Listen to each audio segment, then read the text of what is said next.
Whispers echo in the dark. Footsteps approach slowly, though no one is there. A shadow moves across the wall, but it doesn't belong to anyone in the room. You feel the chill crawling up your spine. And then the whisper grows louder. You shouldn't have come here. Welcome to Horror Ambient, the channel where nightmares come alive and the stories that haunt your dreams are told. Tonight I bring you a tale so chilling it will make the hairs on your neck stand on end. Stay close, don't turn away. It began on a rainy October evening. The wind howled through the narrow alleys of Westwood, rattling doors and sending shivers through anyone brave enough to be outside. 5 friends, Emma, Brian, Sophie, and Mark were driving toward the outskirts of the city, drawn by the thrill of the unknown. Their destination, Gravesend Asylum, an abandoned mental hospital that had been closed for over 50 years. Locals whispered about the horrifying experiments once conducted within its decaying walls. And rumors claimed that the spirits of the patients never truly left. Are we really doing this? Emma asked, shivering as the rain splattered against the windshield. Mark smirked, gripping the steering wheel. Come on, Emma. It's just an old building. No ghosts, no monsters. It's just history. But as the car's headlights cut through the thick fog, a sense of unease settled over the group. The asylum emerged like a jagged scar against the night sky, its broken windows resembling dark, empty eyes staring back at them. The moment they stepped out of the car, a cold wind slammed against their faces, and the front gates creaked open on their own, as if welcoming them. The main hall was massive, the ceiling towering above like a cathedral of sorrow. Broken tiles crunched beneath their feet. Faded murals of cheerful children, painted decades ago, now peeled and decayed, their eyes blackened and hollow. Sophie shivered. This place. It doesn't feel empty. Stop freaking out, Alex said, trying to sound confident. But even he could feel the oppressive weight of the asylum pressing down, suffocating in its silence. They began to explore, their flashlights cutting through the darkness. Each room told a story of despair. Old beds with rusted springs, torn patient files scattered across the floor, and medical equipment covered in a thick layer of dust and decay. Then they found it, the electroshock room. The door was ajar, and inside the machines lay dormant, wires twisted like snakes. But on the wall, someone or something had scrawled a message in crimson paint. They are watching. They never left. The friends froze. A sudden banging echoed from the upper floor, followed by whispers that seemed to come from every corner of the building at once. Maybe we should leave, Brian whispered. God. But curiosity or foolish bravery drove them upward toward the source of the sound. The stairs groaned under their weight. As they climbed, the air grew colder, thicker, and heavier, carrying the faint scent of decay. The second floor doors hung off their hinges. Shadows seemed to flicker just beyond the flashlight's reach. Emma noticed something strange.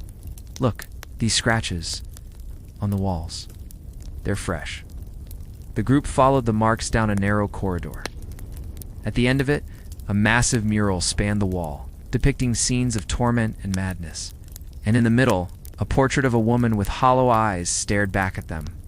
The air around it shimmered, like heat rising off a street on a summer day, but icy cold. Suddenly, laughter echoed through the hall. Not playful, not human. Hollow, dry, and sharp as broken glass. "Who's there?" Sophie cried. But no answer came, only the faint scraping of footsteps that didn't belong to any of them. They split into 2 groups to explore faster. Alex and Emma went down one hallway. Brian, Sophie, and Mark went down another.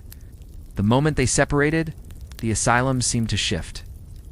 Walls stretched, shadows elongated, and whispers became voices. Emma clutched Alex's arm. I think something's following us."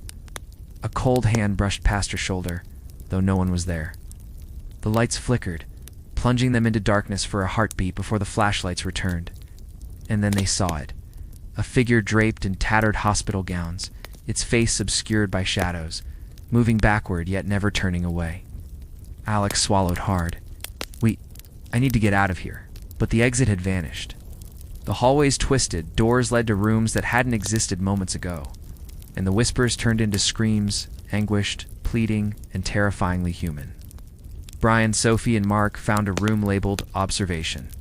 Inside, Beds with restraints and chains awaited, and journals scattered across the floor told stories of patients driven to madness, experiments performed without consent, and screams that could be heard echoing for miles. Then Mark noticed something that made his blood run cold. His own name, written repeatedly in one of the journals. Alongside the words, "They are coming for you," Sophie screamed, pointing to a corner where a dark, shapeless figure began to emerge, its eyes glowing red in the darkness. The room plunged into chaos. Chairs toppled, doors slammed shut, and the figure advanced silently, yet its presence crushed the air around them.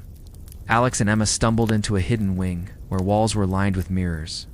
But the reflections weren't their own. In every pane, they saw themselves being tormented, aged, and decayed as if decades had passed in seconds. A voice hissed from every reflection. "You should have never come, and now you belong to us." Emma dropped to her knees, screaming, but the reflection continued to move even as she did. Alex tried to pull her away, but the mirrors reflected multiple versions of themselves, each twisted, screaming, clawing at the glass from the inside. It was then they realized the asylum didn't just contain ghosts, it consumed souls, and it had already marked them. Desperate, they regrouped, but the building had become a labyrinth. Hallways looped endlessly. Every time they thought they were near an exit, they ended up back in the main hall. The whispers grew into chanting, low and guttural. Shadows moved independently of the friends, herding them toward a central chamber. There, in the center, was a massive ritual circle carved into the floor. And at its heart, the woman from the mural stood alive, pale and smiling. Her eyes were empty wells of darkness, pulling at the very essence of their minds. "You will stay," she whispered, her voice inside their heads, forever. Panic overtook reason. One by one, the friends were pulled into the shadows. Emma's screams echoed, Alex's flashlight clattered to the floor, and Brian vanished into the darkness. Only Sophie and Mark made it to the stairwell, clawing their way toward the front door. But when they burst outside, drenched and gasping, the asylum looked abandoned, silent, and cold, as if nothing had happened. Yet in the distance, the faint sound of whispers and laughter followed them home.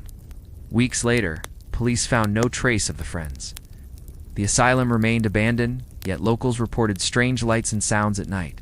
And sometimes, if you wander near Gravesend Asylum after dark, you might hear whispers in the wind. "You shouldn't have come. You belong to us." Even now, the shadows linger, watching, waiting.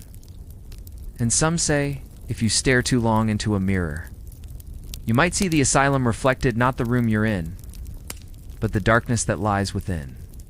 So if you ever feel a chill, or hear a whisper where no one should be, remember Gravesend Asylum, remember the friends who vanished. Most importantly, remember that curiosity can lead to horrors you may never escape.